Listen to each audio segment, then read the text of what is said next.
What if I told you that the happiest place on Earth is now one of the emptiest? Disney World, the kingdom built on childhood dreams and family memories, has become a ghost town of empty ride queues and vacant restaurant tables.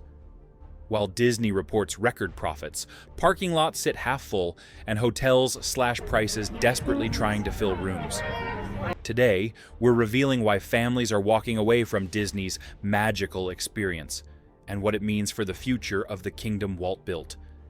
And the final reason might change how you see Disney forever.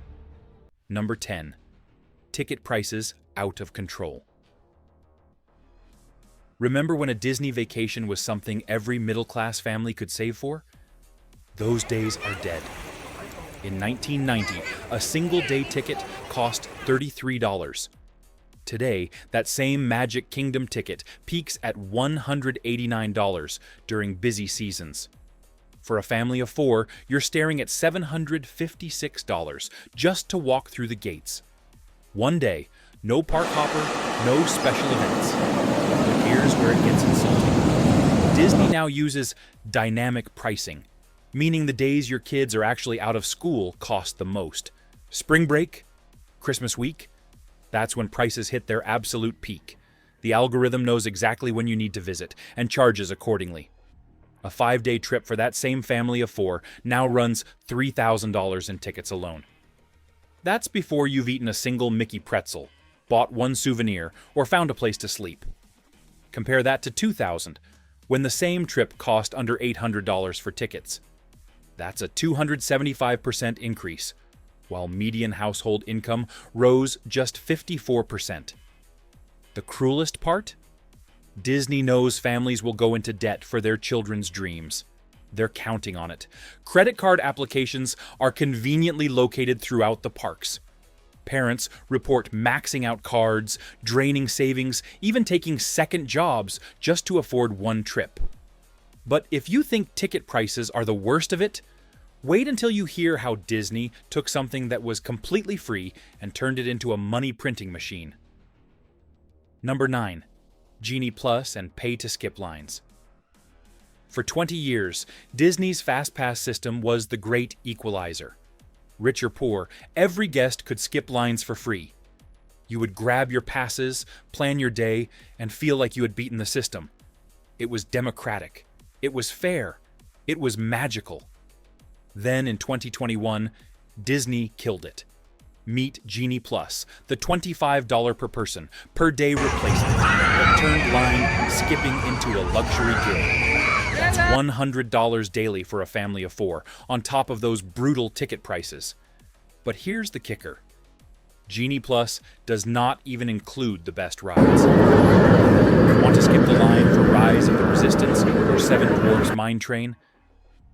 That's individual Lightning Lane, an additional $15 to $25 per person per ride.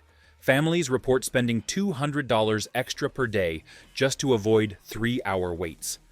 The same experiences that were free in 2019 now cost more than entire tickets did in the 1990s. The psychology is sinister. Disney deliberately understaffs rides to create longer standby lines, making Genie Plus feel essential. Parents describe the guilt of watching their kids wait in 90-minute lines, while wealthier families pay up, watch your children's excitement drain away in the Florida heat. One father posted that he spent $208 online skip services alone, calling it extortion with mouse cues.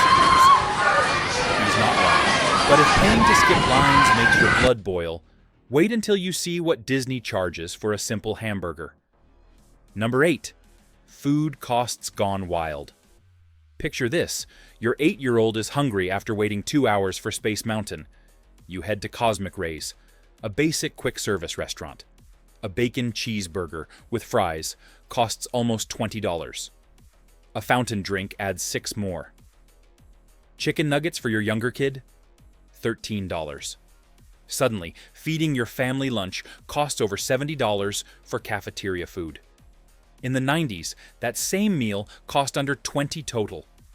Today's prices aren't just inflated, they're strategic. Disney knows once you're inside, you're trapped. They cut meal deals, shrank portions, and charge nearly $5 for bottled water that costs pennies wholesale. The table service restaurants? Forget it. Character dining runs around $70 per adult and $40 per child for breakfast. A family of 4 spends over $200 just to meet Goofy over scrambled eggs. Dinner at the California Grill? $400 more before drinks or tip. Families now pack peanut butter sandwiches like they're preparing for survival. Others admit to sharing single meals between kids. The shame parents feel rationing food at the happiest place on earth is heartbreaking. But even if you skip meals and stretch snacks, you still need somewhere to sleep. And that's where Disney's prices reach another level. Number 7. Hotel prices through the roof. Disney's value resorts were once the affordable dream. Pop Century, all-star movies, art of animation. These were the places regular families could stay on property without breaking the bank. Not anymore. Today, those same value resorts can cost hundreds per night, even for the smallest rooms. During holidays or peak weekends, prices jump so high they rival luxury hotels. The rooms haven't changed much. Small beds, basic decor, and crowded pools. But the rates have tripled. The magic feels more like marketing now. Mid-range resorts, such as Port Orleans, run even higher. And the iconic spots like the Contemporary or Grand Floridian are simply out of reach for most families. For the same price, you could take a cruise or spend a week in the Caribbean with meals included. What makes it sting is how many perks have vanished. Early entry hours, free parking, and shuttle benefits have been cut or charged separately. Guests are paying more than ever for less than before. Even off-property, hotels around Orlando have caught on, raising prices to match the demand. No matter where you stay, escaping the Disney price bubble feels impossible. But even after you've paid for tickets, lines, food, and shelter, Disney still isn't done reaching into your wallet. Number 6. Parking, fees, and nickel and diming. Walt Disney once said Disneyland would never be completed as long as there was imagination left in the world. Today, that quote feels like a warning, because Disney's imagination for new fees seems endless. Start with parking. $30 a day just to leave your car on hot pavement. For a 5-day trip, that is $150 gone before you even walk through the gate. There was a time when parking was $5 and annual pass holders parked for free. Those days feel like ancient history. Every extra now comes with a price. Park Hopper access adds more than $80 per ticket. Memory Maker, to download your own photos, costs nearly $200. Magic Bands, once free, now sell for $35 to $75 each. Even staying after closing requires a separate ticket, costing more than $150 per person. It is not just expensive, it is exhausting. Every special moment carries a charge. Want a photo of your daughter's first ride on Dumbo? That costs extra. Want space to watch the fireworks without being crushed in a crowd? $99 for the dessert party. Families describe feeling drained, frustrated, and tricked. One mother said she spent hundreds on magical extras that used to be free. Another called it emotional blackmail, forcing parents to choose between their budget and their child's happiness. The irony stings. Disney keeps posting record profits while the parks show signs of wear. Guests see broken effects, peeling paint, and fading charm, and wonder where all that extra money really goes. If you think that's frustrating, prepare yourself, because it gets worse. Number 5. Crowds without the fun. You'd think paying premium prices would buy you a premium experience. Think again. Despite Disney's astronomical costs, pricing out countless families, the parks remain suffocatingly crowded. How is that possible? Because Disney oversells capacity to maximize profit, turning your expensive vacation into an endurance test. The numbers are staggering. Magic Kingdom regularly hits capacity at 90,000 guests. That's bodies packed shoulder to shoulder, kids crying in heat, parents stress sweating through $150 matching t-shirts.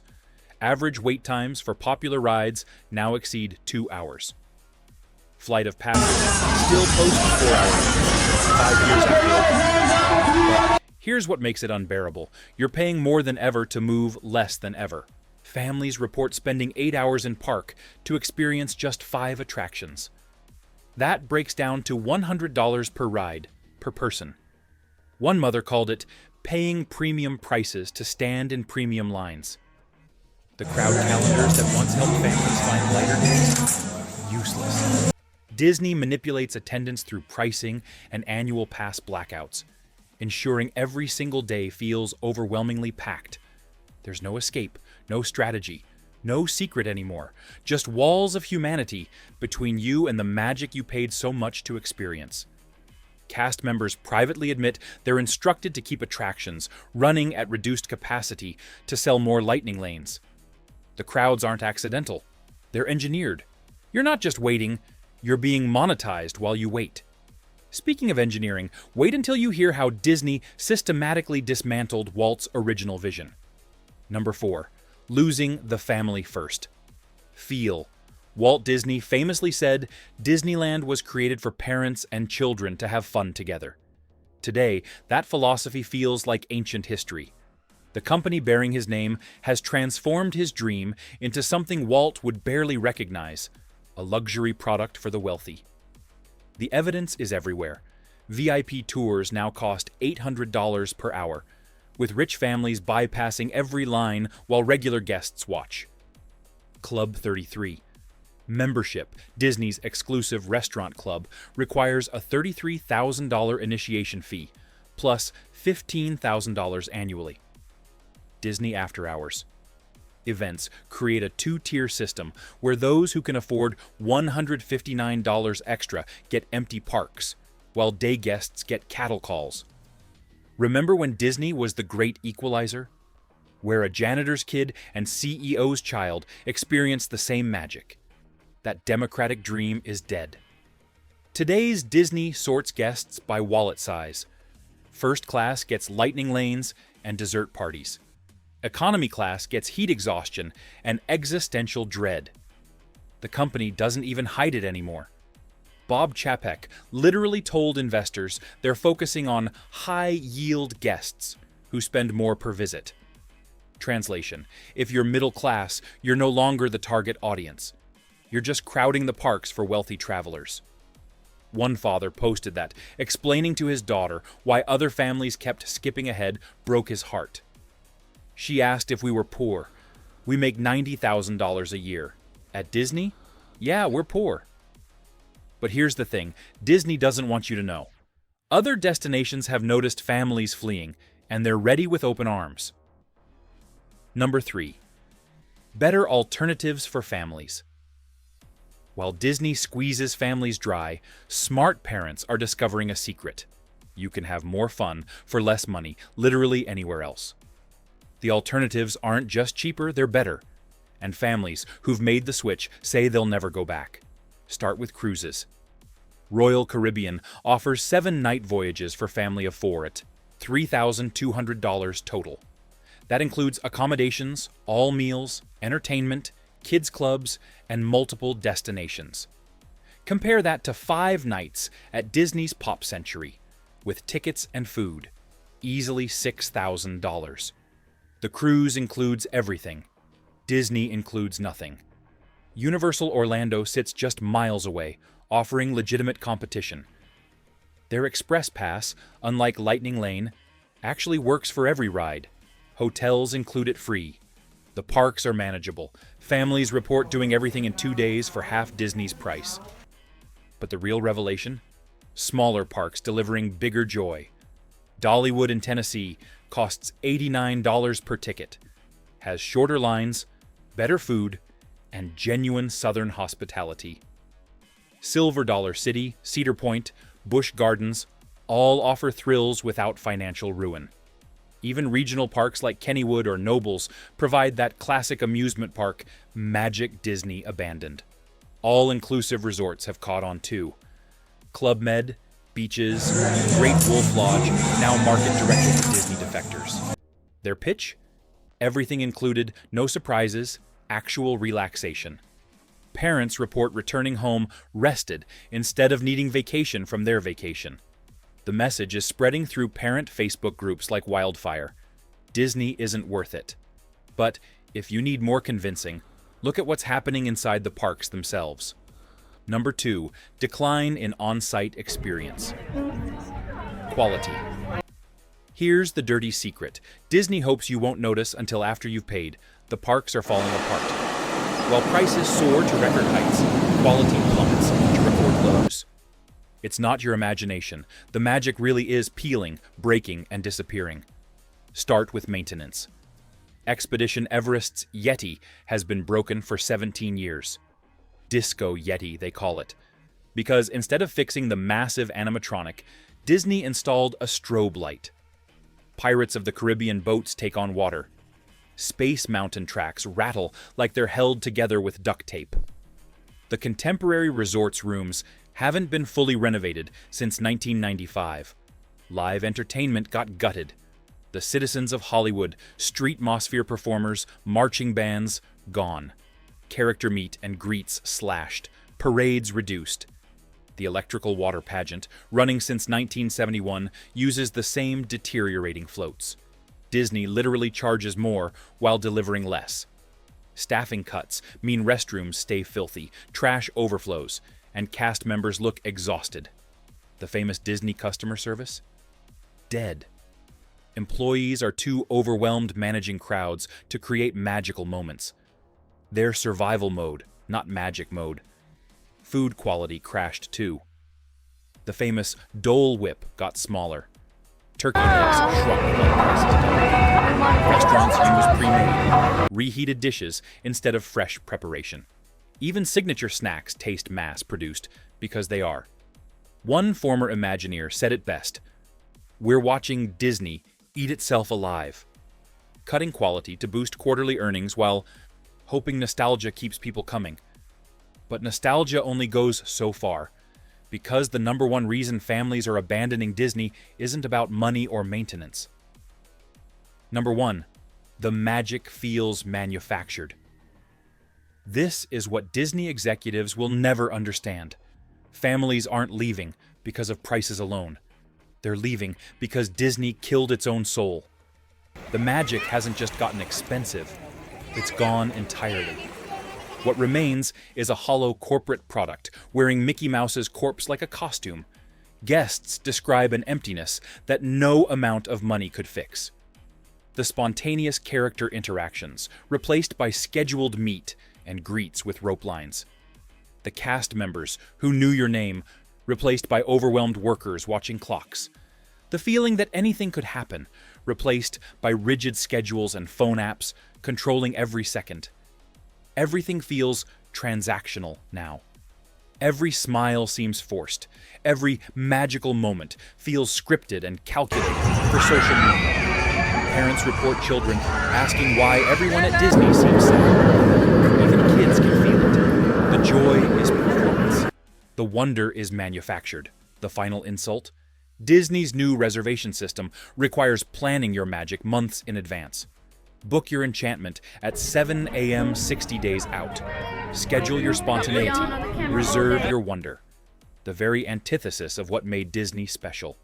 One mother's review went viral for capturing it perfectly. "We saved for 3 years to take our kids to Disney World. We spent $8,000. And the entire time, I felt like I was being processed through a machine designed to extract maximum profit while delivering minimum joy." My daughter asked if we could go somewhere fun next time. The dream Walt Disney built wasn't just about meeting Mickey Mouse. It was about believing in magic. Today's Disney doesn't believe in magic. It believes in quarterly earnings. And families can feel the difference. That's why the parking lots sit empty. That's why the hotels slash rates. That's why Disney World, the happiest place on earth, has become the emptiest.